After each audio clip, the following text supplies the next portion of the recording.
Hi, Uckanil family. My name is Shena, and it's time for us to read our Old Testament book of Kings, the first Kings, and we're in chapter 14 today.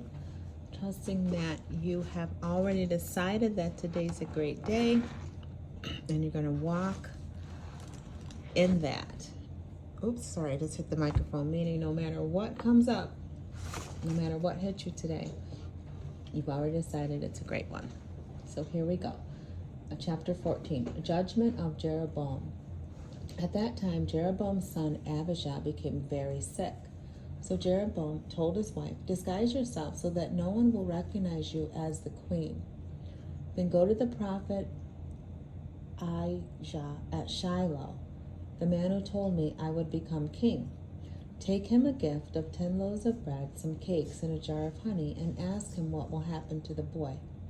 So Jeroboam's wife went to Ahijah's home at Shiloh. He was an old man now and could no longer see. But the Lord had told Ahijah, Jeroboam's wife will come here. Jeroboam's wife will come here, pretending to be someone else. She will ask you about her son, for he is very sick, and you must give her the answer that I give you. Okay, so the Lord gave Ahijah, I don't know how to say this, Ahijah, the heads up that she was coming disguised.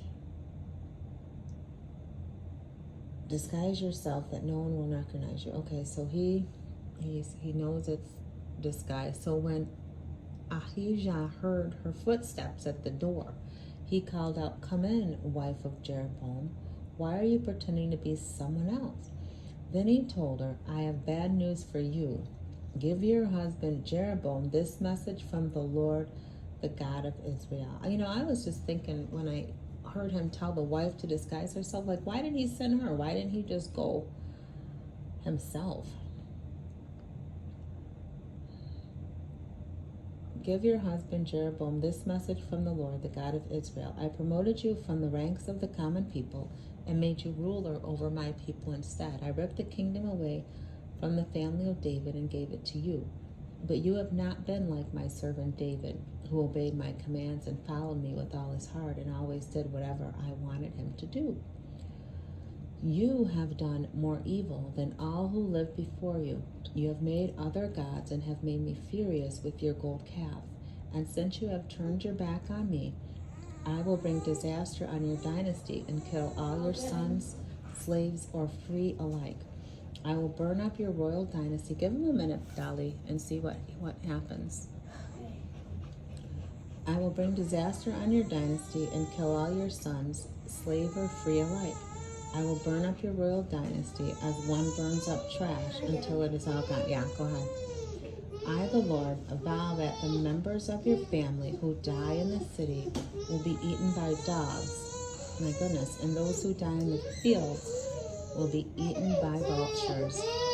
Do you know how to unstrap them? Okay, Uckanil family, I'm going to be back. I'm taking care of my grandson, and he just woke up. Okay, I'm back. Sorry about that. We left off on verse 12 of 1 Kings chapter 14. Then Ahijah said to Jeroboam's wife, "Go on home, and when you enter the city, the child will die. All Israel will mourn for him and bury him.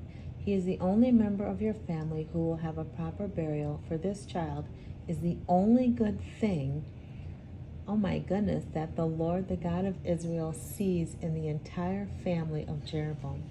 And the Lord will raise up a king over Israel who will destroy the family of Jeroboam. This will happen today, even now. And then the Lord will shake Israel like a reed whipped about in a stream. He will uproot the people of Israel from this good land that he gave their ancestors and will scatter them beyond the Euphrates River. For they have angered the Lord by worshiping Asherah poles. He will abandon Israel because Jeroboam sinned and made all of Israel sin along with him. So Jeroboam's wife returned to Tirzah, and the child died just as she walked through the door of her home. When the people of Israel buried him, they mourned for him, as the Lord had promised through the prophet Ahijah. My goodness. The rest of the events of Jeroboam's reign, all his wars and how he ruled, are recorded in the book of the history of the kings of Israel. Jeroboam reigned in Israel 22 years. When Jeroboam died, his son Nadab became the next king. Oh, just,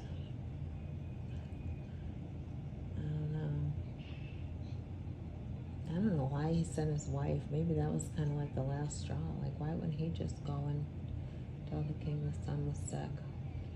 But now we're on, moving right along, verse 21, the sin of Rehoboam. So meanwhile, Rehoboam, son of Solomon, was king in Judah. He was 41 years old when he became king, and he reigned 17 years in Jerusalem, the city the Lord had chosen from among all the tribes of Israel as a place to honor his name. Rehoboam's mother was Naamah, an Ammonite woman. During Rehoboam's reign, the people of Judah did what was evil in the Lord's sight, arousing his anger with their sin, for it was even worse than that of their ancestors.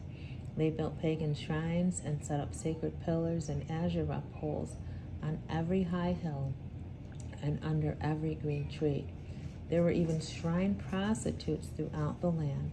The people imitated the detestable practices of the pagan nations the Lord had driven from the land ahead of the Israelites.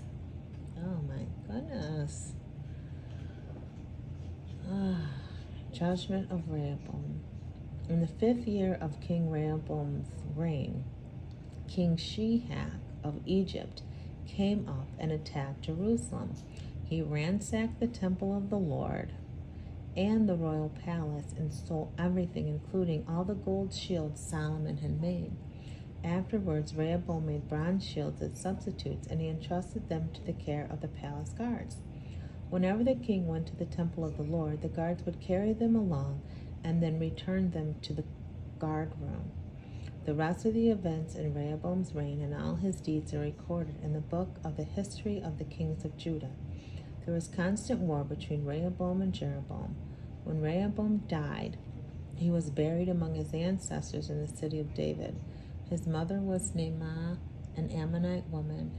Then his son Abijam became the next king. Well, there's a lot of death here, a lot of people not doing things according to the Lord's will. So yeah, there you have it, folks. That is chapter 14 of the book of 1 Kings. I'll be back tomorrow, I sure will, and we'll hear about the reign of Abijam in Judah. And these names are killing me too. But hey, listen, we started off the chapter saying you're deciding this is a great day.